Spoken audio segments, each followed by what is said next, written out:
this bell icon.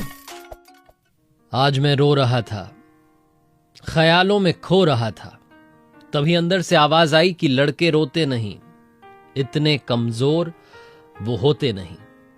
ओह, मैंने सोचा लोग ऐसा क्यों कहते हैं कि लड़के रोते नहीं?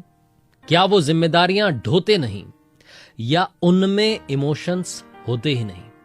ऐसा क्या है जो लड़के रोते नहीं? क्या बिन सपनों के वो रहते नहीं, या पिता की डांट वो सहते नहीं? कभी गौर किया है आपने उनको? अगर हां, तो जानेंगे कि दुख तो बहुत है, पर वो कभी कहते नहीं। और फिर भी ये समाज कहता है कि लड़के रोते नहीं। मां बाप के सपनों की खातिर वो सोते नहीं, खुद को उपहार देने के पैसे होते नहीं। और इन बातों को सोचकर जब वो रोता है तो ये समाज कहता है कि लड़के रोते नहीं।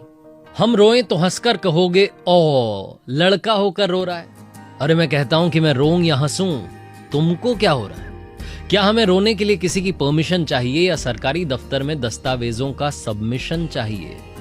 हमारे रोने पर हंसने वाले लोगों, बस तुम्हें हमें समझने का बेहतर विजन चाहिए।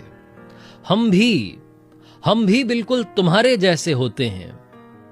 और अगली बार याद रखना, लड़के भी रोते हैं। अनुराग त्रिपाठी की कविता आज इंटरनेशनल मेंस डे पर।